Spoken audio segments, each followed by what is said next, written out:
All I knew was that I was a little different.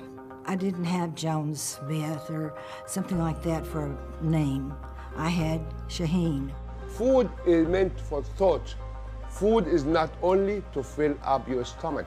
Some people say to me, ugh, I could never cook with my mom.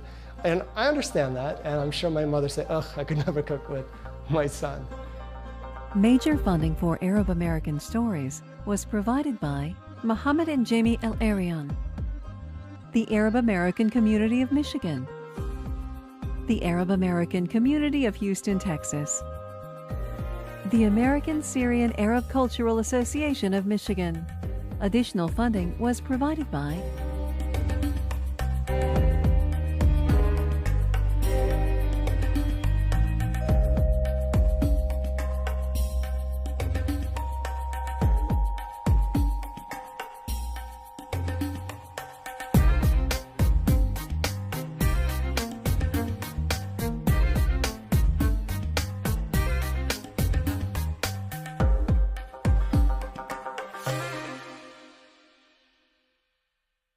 So much is passed down from generation to generation, but it's not always immediately apparent how the past informs the present.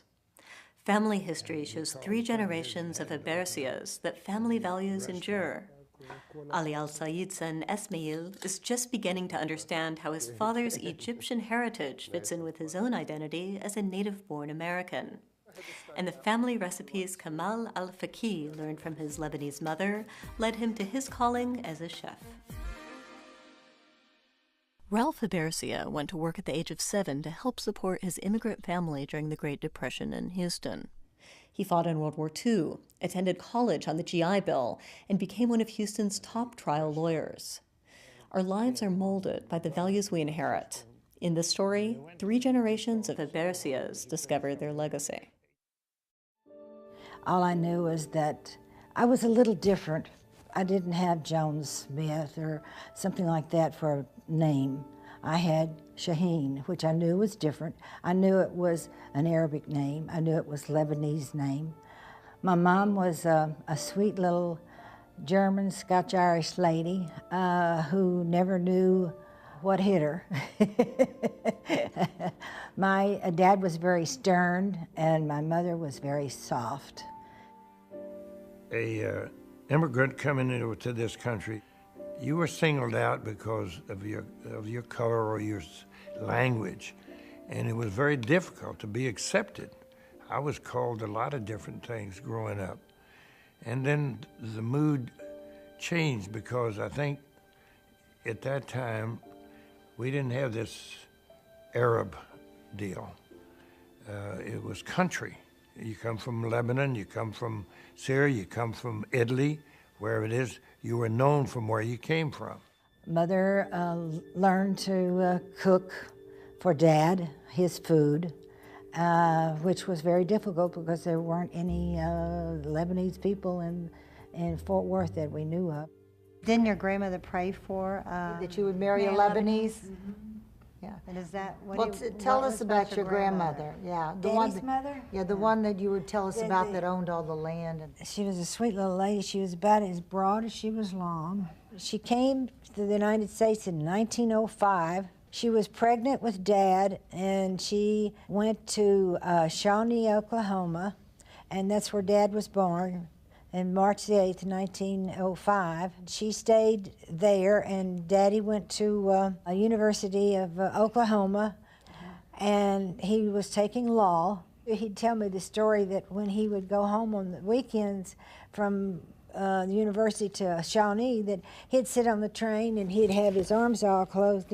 And you know, Daddy was dark-skinned and big nose and eyebrows, and they'd say, "Are you Indian?" And he'd say, "Ugh, me no understand."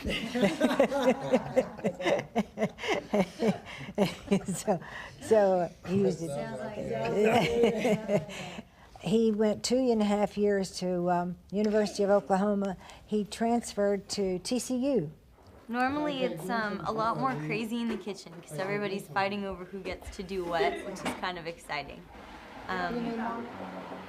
Tabbouleh's coming along. I think we're actually waiting for more tomatoes. We tend to put more of something called couscous, which is a soaked wheat type of thing that we'll put in, and then we'll put in more lemons and so we typically do anything from like a tabbouleh salad, and we'll have grape leaves.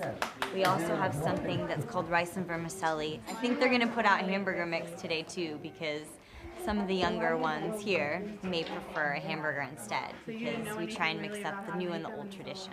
So that's kind of how we roll. When did you learn how to make grape leaves? Oh, I learned it after I married. My mother never taught me to do any grape leaves. How long have you been married again, Nana? It'll be 60 years next April. 60 years. All of my life. I cannot believe I'm that. 62, so You're 62. Boy, you were a young I must be bride. I was young. long before I met Ralph, I had a list of a few things that I wanted, the qualifications I wanted in a man. He had black wavy hair, which was beautiful, and he was tall, and soon found out that he loved to dance, and he had just passed the bar, and so he was going to be an attorney. He had an ambition to make something of himself, and he had just about everything that I had wanted. He was a nice dresser. Did he meet you at the airport? Yes, he met us at the airport. So he saw you come off the plane? Come off the plane. No, first time I saw her, she was pointing, get me that luggage and that luggage. And I'm saying, what kind of woman is that who's pointing? Next thing I know, that's who you're going to meet. Was that your first impression? Was that the first thing you saw? Well, she was telling them this, and this, and she had a hat on, and she was very pretty. I said, well, I can overlook all the others, so. And my uncle stopped between here and Dickinson. And he called a friend of his and had him to open up the restaurant. Aww. And so we went in there and had a Coke, and he put on a quarter, a nickel, and a Nickelodeon. And so we started singing and danced a couple of dances, then went to Galveston. And our first dance together was when the Saints Go Marching In. Was that it? I don't remember. All right. That was our first dance together. Nana. Sharon, give me the rice, please. Rice. You're gonna put rice? Dad, this is for the hamburgers. This is for the. That's hamburger. No, that's hamburger meat. This is the lean meat is for the kidney. I mean the grape leaves. Who said this was for the grape leaf? Well, we messed up. Okay, here. This is gonna be. It's okay, we're just gonna have cinnamon hamburger patties, guys. Yes, it matters. Put an Arabic twist to it. It's okay. Why did we not eat creatively? Two grandmothers are right here. Is that the same lady that's here? Yes, right here. Is This that little the lady same right. lady? That's his daddy's mother right here, and this is her right here. My parents and the grandparents, they wanted to be full-fledged American people, and any deviation from that was unacceptable. And it's a culture that believes in the Almighty. It's a culture that believes in family. It's a culture that believes in to be together and to treat people courteous and respect other people. And I'm saying that together with being an American is a combination that's, to me, hard to beat, and that's who I am today. When you start having children, the meaning of life changes. And you all of a sudden you have the responsibility of someone else's soul to make sure that that person is taught and also raised in the right way. So my belief and what happened when I started having kids, what do I do to take care of these children and make sure that they are raised in the right atmosphere, they're raised in the right way, and they know right from wrong. Even though you're married and you're happy, your focus is on your children to make sure they're successful. They bring their children up and to live in this country, and God in country. God in country, and family is right there, all three.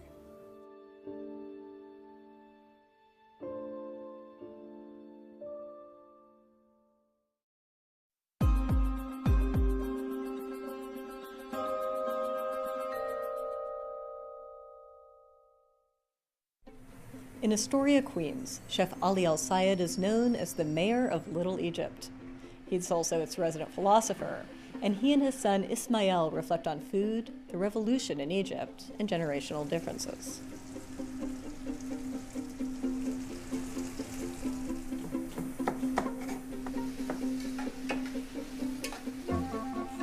We're in Kebab Cafe in Steinway, Astoria, New York. It's an Egyptian cuisine. My name is Chef Ali Al-Sayed, and we have been here for 25 years in this neighborhood. We're a very small place with only 4 tables. So what we're trying to do, like the old-fashioned way, you chop every day what you have abundance of, and that's why you make your menu out of it. We're trying to have as close from the farm to your table as possible. This is one of the supermarkets here we have in Astoria, and they are from the Caribbean to Latin to Middle Eastern product. That's what inspires you as a chef in this neighborhood with all this making, to make new stuff every day. And here I like it because we sell halal lamb, which is killed the Islamic way. Okay, you know what? I need a favor from you. What do you have? You have couple hearts and couple kidney of lamb there. I would love to have them. What about you slice me these 2 lamb heads? Both of them? Yeah, both of them. Thank you, sir. Most of the butcher shops in Astoria, because we have all this ethnic group, Greeks, Middle Eastern, we eat all parts of the animal in general. Maybe another neighborhood they don't have, but in Astoria we do.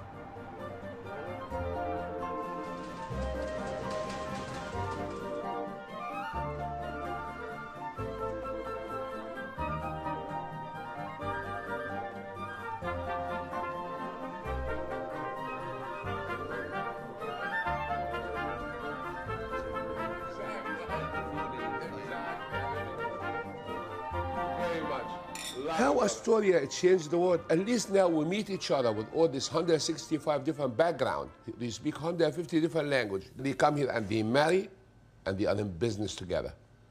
As a matter of fact, we standing here in this tiny restaurant. We already 3 different backgrounds. He's French, his wife is Greek, and I'm Egyptian. What a phenomenon. Oh man. Here we're talking.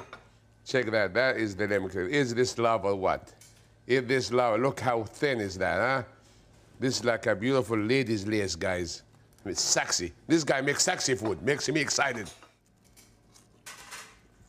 When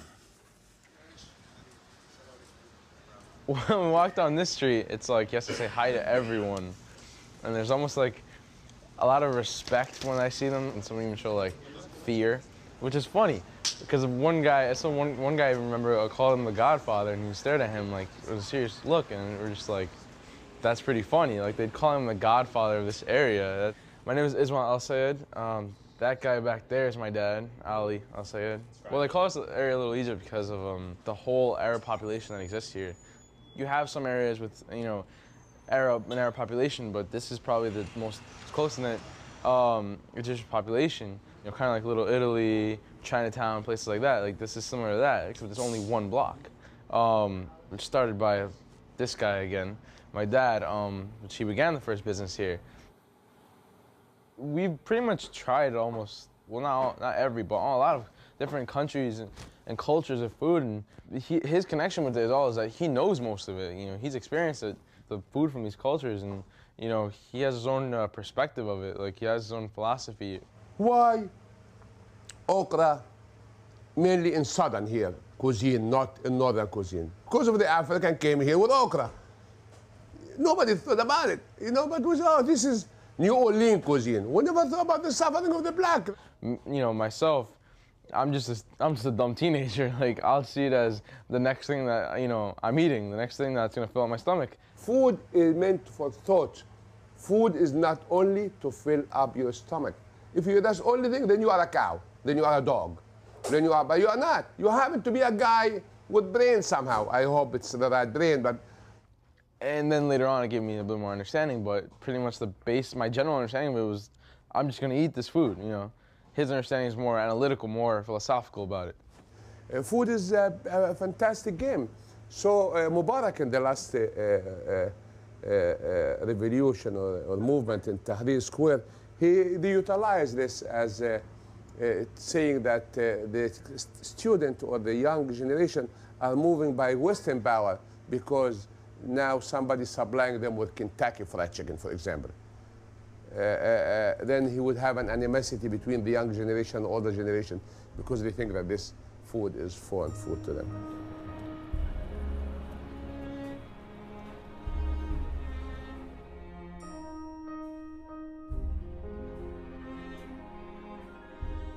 So my Egyptian heritage kind of became stronger after the protest because I was more connected with my people than I used to be. I don't really have that many Egyptian friends. I have friends outside of my own ethnicity, but now I have a couple, Egyptian friends.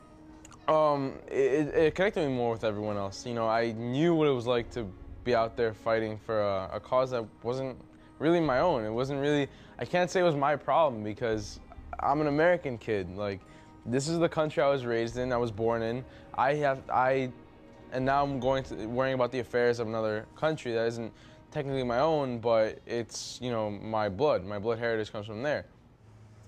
My son, he only been in Egypt when he was young. He's Egypt. Hopefully we can go and visit, introduce him more to the old Egyptian culture, which I'm very fond of, the old Egyptian history.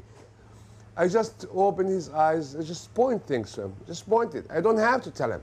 He is his own mind, he is his own person, he has his own explanation with all due respect. And we just talk, we open the conversation on the table, on the food, and you can understand the whole universe, the honest universe, and the honest history of the universe, not through your book of history, because a lot of history is wrong and manipulated, but you can understand this through plates, if you read Plates of Nations. Okay, here we go. This is roasted quail with eggplant, zucchini, and potatoes. You like pomegranate sauce? Here we go, sir. Do I smell it first? Yeah, you can. Nice and fuzzy. Salut. Yalla, bon appétit. Enjoy it, sir. كوباية. هسيبك لمدة 10 دقايق عشان الناس تمشي.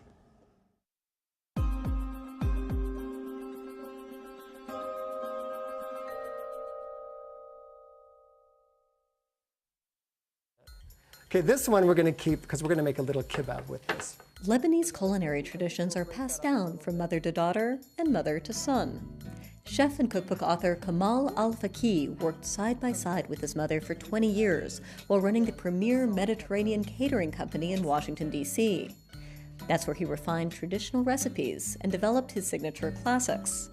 Here they celebrate cooking, hard work, and family. For me, cooking really started when we'd go back to Lebanon, and I would see like all of my relatives, my aunts and my grandmother, they were in the kitchen cooking, and I was just always amazed by all the things that were being prepared and the smells and the fragrances and the Turkish coffee being made and the kibbe being fried. So it was always about food and family. I grew up in Washington, D.C. My parents were born and raised in Lebanon. At home, my parents would entertain a lot and we'd cook together, and I was the youngest. So I'd be in the kitchen helping my mom and just sort of, watching and learning, but never realizing that it would eventually fold into becoming a Lebanese chef. So my husband loved food and good food. And the kids grew up by going back home and, like he was saying, being around the family and cooking. And so they always wanted that type of food. They all have. They all have, right. Especially if they want to eat kibbe, and it was the grinding, need a grinder by hand. Right. I told him, if you want to eat kibbe, this is your job. Right. Then that was our job. That and the grinding the coffee. And one day I was in college and I came home, and my mom was sort of hanging up the phone and telling somebody, oh, we can't do that. And I asked her, what is that? And it was making these cookies, ma'moul, the semolina date-filled cookies. And it was for an embassy, and I was like, we can do that. We can do this. And so we ended up, making hundreds of them. They kept saying that will be something if we start our food the way we prepare it. But we thought if we're really going to do this, really seriously going to do this, we need recipes. And that's when I started cooking with my mom on the weekends for, I would say, like a year and a half. So Mom, we're gonna go ahead and make some kibbe siniyi, which is the kibbe tray. So we already got our lamb cut up and our ground lamb. So now we're gonna make the lamb version today, but the first thing we're gonna wanna do is we're gonna wanna put some onion and the lamb into the top of this grinder. We're gonna put this through once, right? And then we're gonna go ahead and mix it really well with the spices. Then we're gonna go ahead and add our bulgur wheat, which we've soaked in water. The night before, yeah. Right, and then we're gonna mix that in. So let's go ahead and get this through first. We went from sort of practicing in the kitchen for a while to actually making, like, you know, now we're rolling trays of kibbe and really making these things to send to people. And I remember it as a very kind of interesting time because I still wasn't as experienced, you know, as I am now, or even was a few years later, and really still looked towards my mom for like the final, you know, yeah, you got it. This is, you know, we've nailed it. You know, convincing my mom, I don't know that she thought I was crazy or that we were like biting off more than we could chew. I think that she had more experience with food and really what it was going to take to prepare all this food. And of course I was, you know, just, oh, we can do it, we can do it, we can do anything. And, you know, and it really did feel that way. But in fact, we could.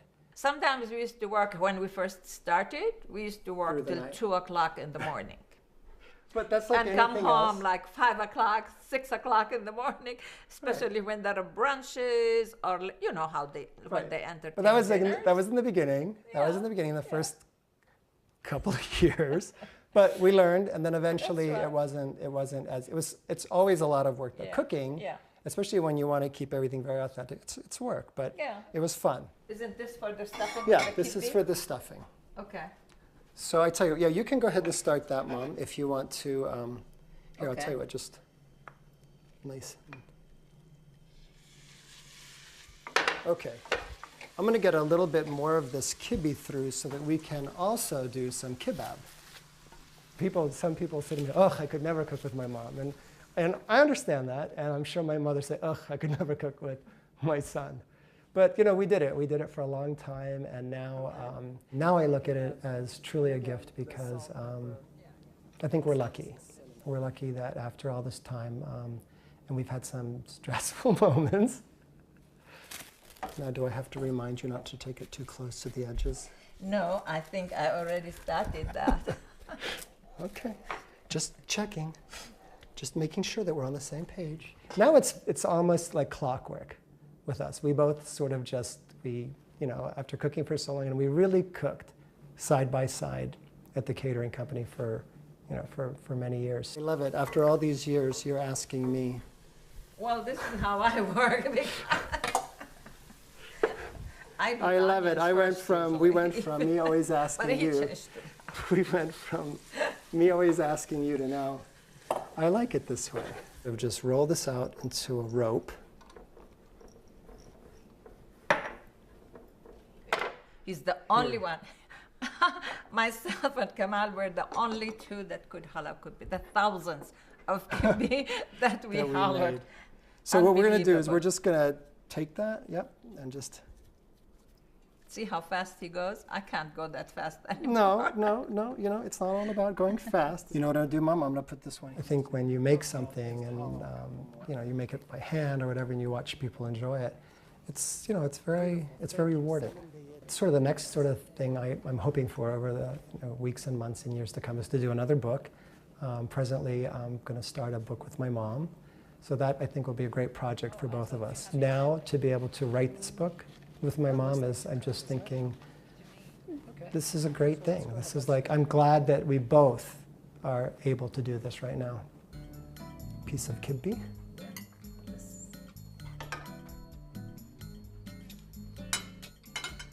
And the kibbe latte. How about, you got some pita? Sahtain.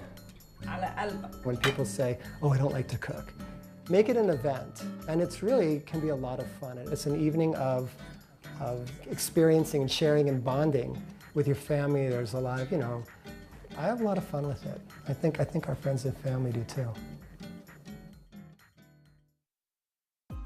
I am Neda Ulabi. Hope to see you next week for more Arab American stories.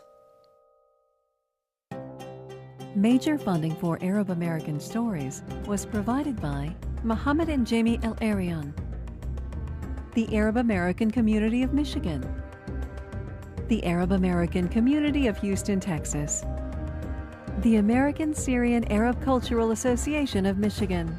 Additional funding was provided by